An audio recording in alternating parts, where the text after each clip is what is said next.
जैसा कि last episode में हमने देखा, लॉन्ग हाउस शैंग का रिसोस्टिएशन अवेकनिंग रिचुअल हो रहा था।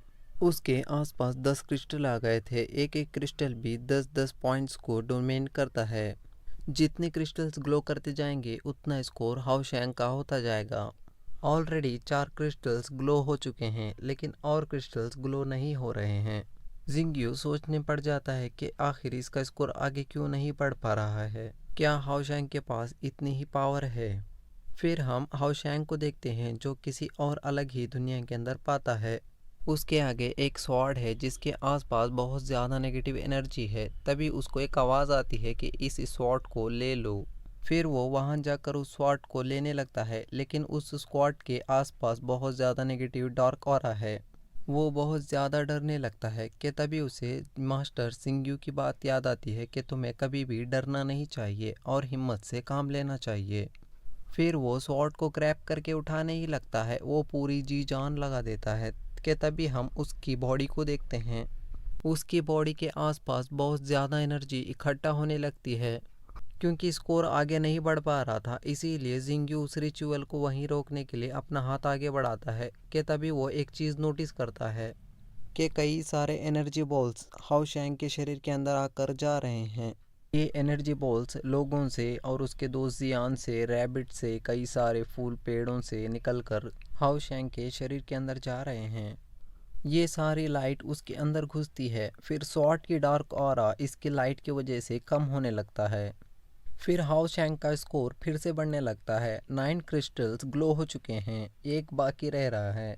10वां क्रिस्टल भी धीरे धीरे ग्लो करने लग रहा है। उसके शरीर को बहुत ज़्यादा तेज़ दर्द का महसूस होने लगता है। फिर उसके शरीर से एक एनर्जी बीम आसमान की तरफ निकलती है। फिर हम ह्यूमन वर्ल्ड यानी कि अर्थ के सतन पार्ट को देखते हैं, जहाँ पर हम एंजल डेविल को देखते हैं जो अपने 2 साथियों के साथ खड़ा हुआ है। उसके सेवक पूछते हैं कि इस एनर्जी बीम के बारे में हम क्या इन्वेस्टिगेशन करें, तो एंजल डेविल एक स्माइल को पास कर देता है। हाओशैंग को जो अभी अभी स्वॉर्ड मिली थी उसको हासिल करने की कोशिश कर रहा था। उसके सामने वही डार्क आरा एक शक्ल का रूप लेकर उसके आगे आ जाता है, जो उसकी तारीफ करते हुए कहता है कि तुम डार्क से डरे नहीं, इसीलिए तुम्हारे ऊपर मेरा आशीर्वाद है। तुम्हें अब ह्यूमंस की लाइफ में एक नया चैप्टर तैयार करना होगा। उसकी बॉडी को अब बहुत ज़्यादा पेन होने लगता है। अब 10वां क्रिस्टल बहुत तेज़ी से भरने लगता है। वहीं अब डार्क ऑरा हाओशैंग से कहता है कि मेरा आशीर्वाद तो तुम्हारे साथ रहेगा, लेकिन आशीर्वाद के साथ साथ एक श्राप भी ज़रूर से रहेगा। अब तुम्हें बहुत ज़्यादा लंबा कष्ट और बहुत सारे दुखों को झेलना होगा, लेकिन तुम्हें डार्क पर विजय पाकर नाइट्स पर इनहेरिट करना होगा। इसके बीच तुम्हारी लाइफ को भी सैक्रिफाइस करना पड़ सकता है। क्या तुम इसके लिए तैयार हो? हाओशैंग अपनी मुंडी हिलाकर कहता है कि हाँ, मैं तैयार हूँ। उसे ऐसा कहते ही उसे ऊपर फेंक दिया जाता है। इसकी वजह से उसे और भी ज़्यादा पेन होने लगता है। अब जिंग्यू समझ जाता है कि इसका स्कोर बढ़ते ही जा रहा है। अब इस रिचुअल को रोकने का समय आ चुका है। वो तुरंत अपनी स्पेल्स को यूज़ करते हुए उसकी अवेकनिंग को सील कर देता है। वो उसे नीचे बुलाकर माउंटेन्स में बने हुए हॉट स्प्रिंग्स में लेके जाता है। वो दोनों अब वहीं नहाने लगते हैं। अब जिंग्यू अपने मन में सोचने लगता है। अब हमें पता चलता है कि जो भी 90 से ऊपर का स्कोर पाता है उसे सन ऑफ लाइट कहकर बुलाया जाता है। हाओशैंग को 97 पॉइंट्स मिले हैं। हाओशैंग अब अपना स्कोर पूछता है, लेकिन जिंग्यू उसके स्कोर के बारे में उसे नहीं बताता। बात को घुमा फिरा कर उसको कुछ और ही बता देता है। अब तुम्हें मैं ट्रेनिंग दूंगा। जिंग्यू समझ चुका था कि हाओशैंग एक जीनियस है। नाइट्स की हिस्ट्री में अभी तक कोई भी चाइल्ड ऑफ नाइट पैदा नहीं हुआ है। तभी वहाँ पर एक कीड़ा आता है। जिंग्यू उस कीड़े के बारे में उसे बताने लगता है। ये कीड़ा एक क्रिकेट है। ये एकदम केकड़े की तरह है। इस दुनिया में आने के बाद धरती के अंदर 12 साल तक रहता है। अब ह्यूमंस की लाइफ भी इस केकड़े की तरह हो गई है। इस केकड़े की तरह ही ह्यूमंस की लाइफ डार्क में रह रही है, क्योंकि हमारे ऊपर डेमंस का कब्जा है। लेकिन ह्यूमंस को अब उसके बाहर आना होगा। अब डेविल्स को ख़त्म करना होगा। फिर वो डेमन लॉर्ड के बारे में बताते हुए कहता है कि ये डेमन लॉर्ड मेरे जान का दुश्मन है। अगर हम इसको हरा देंगे तो सारे डेमन्स यहाँ से भाग जाएंगे। अब मैं तुम्हारे लिए एक स्ट्रीट ट्रेनिंग की अरेंजमेंट करूँगा। अब से तुम्हारा गोल सबसे ज़्यादा स्ट्रॉन्ग नाइट बनकर डेमन लॉर्ड को हराने के बारे में होना चाहिए।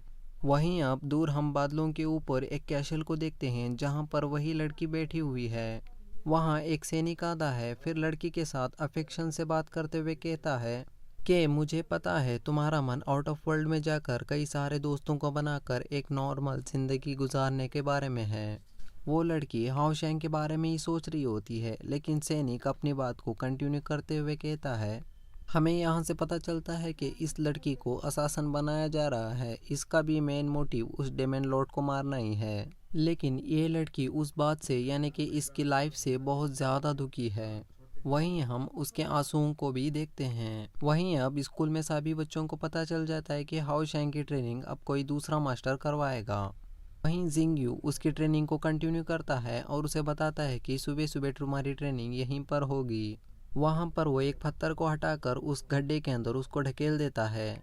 वो एक अंडरग्राउंड जगह है, वहाँ पर सिर्फ अंधेरा ही अंधेरा है। वहाँ पर कई सारे बैट्स हैं। उन बैट्स की आवाज़ को सुनकर उन सारे बैट्स को नॉकआउट करना है, लेकिन वो एक भी बैट को नॉकआउट नहीं कर पाता, उनसे सिर्फ पिट रहा होता है। दोपहर को उसके घाव को हील करने के लिए हॉट स्प्रिंग में नहाना है।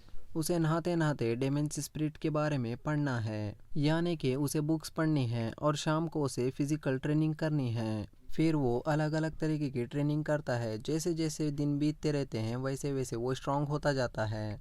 फिर वो बैट्स को आराम से नॉकआउट कर देता है। फिर कई दिन की ट्रेनिंग दिखाने के बाद ये एपिसोड यहीं पर ख़त्म होता है।